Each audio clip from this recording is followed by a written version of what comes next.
Welcome to Missing the Mark, where we look for meaning in strange places. I'm Christopher. Hi, today I want to share with you a theory that I'm developing.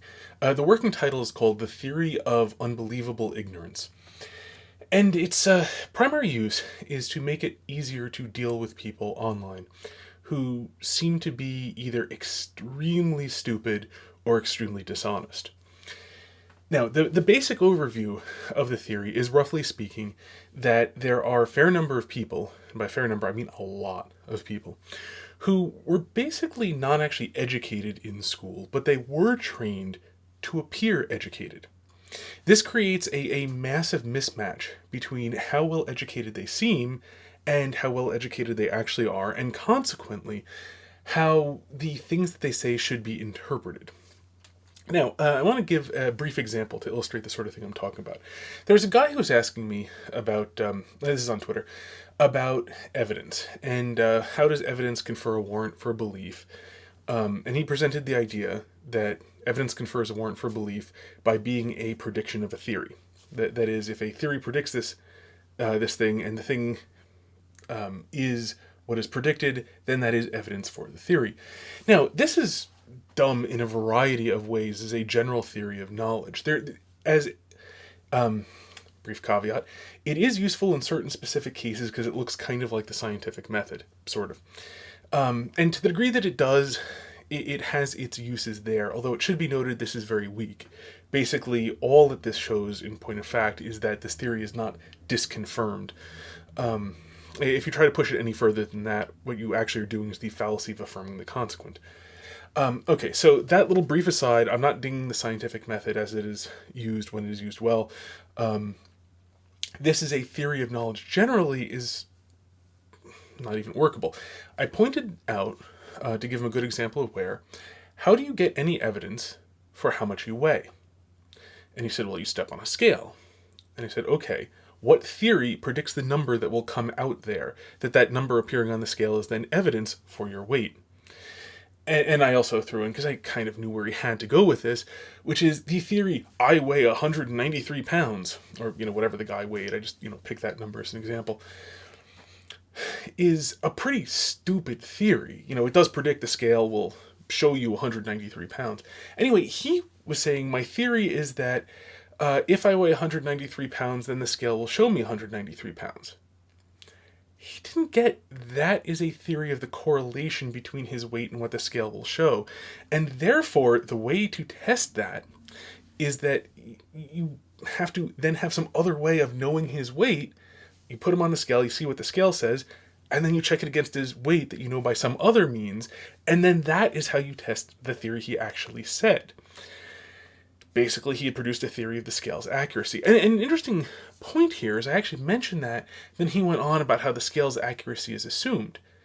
And if you look at that, what happened, he utterly missed the point, obviously. But, or maybe not obviously to you, because I may be leaving out some of the details that are kind of fresh in my mind. But just for the sake of argument, take my word for it. The thing about this is, it triggered, because he had heard that word, accuracy. He knew that you're supposed to say that the accuracy of the instruments is assumed, or something to this effect. And so he did. It just triggered this. He didn't understand I was saying that's what his theory actually was describing. He just knew you're supposed to assume the accuracy of the instrument for the sake of this argument. That's not the mark of somebody who understands anything going on. Anyway, good illustration, but to really bring the point out, it took a bunch of times for me to get through to this guy that a theory which predicts your weight must give you a number in pounds.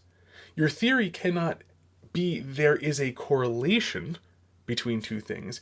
Your theory has to be that there is a weight, that the number that comes out on the scale is in fact evidence of that your theory is correct.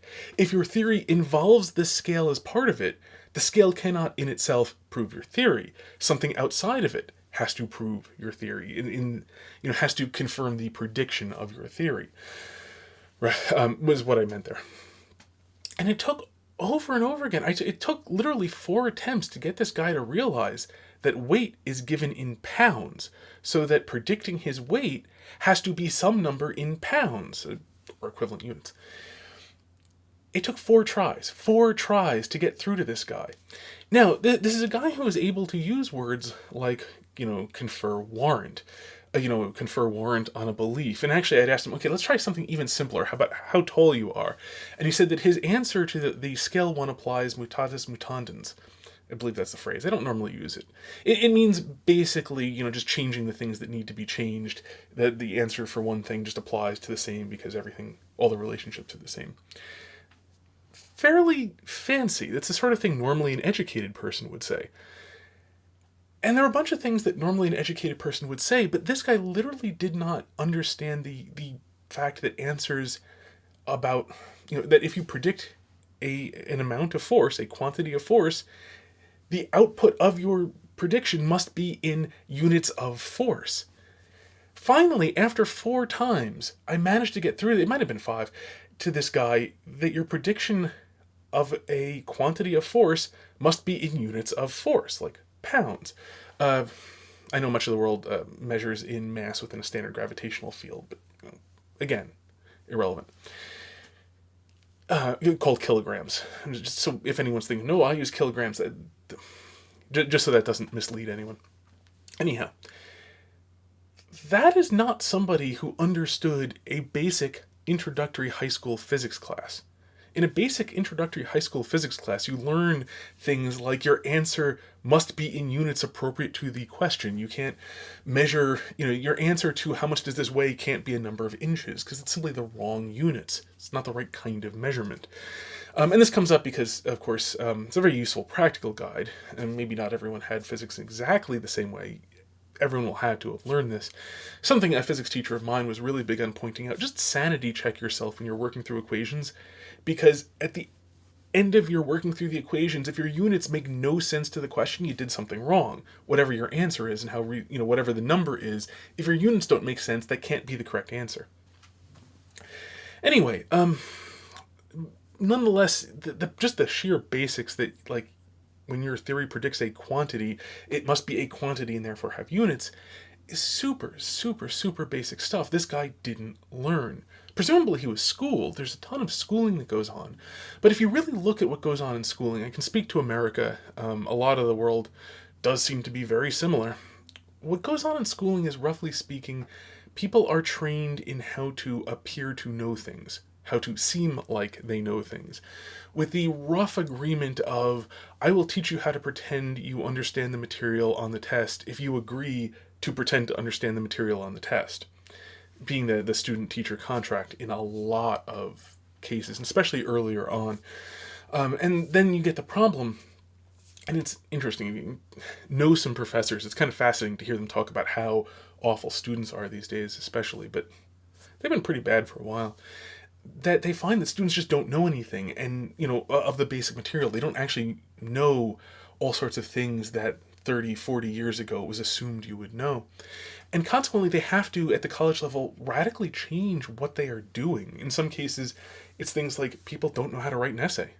And there are people in college who have to teach this basic high school skill, which means, though, if that's what you're teaching, you also have to test people on it.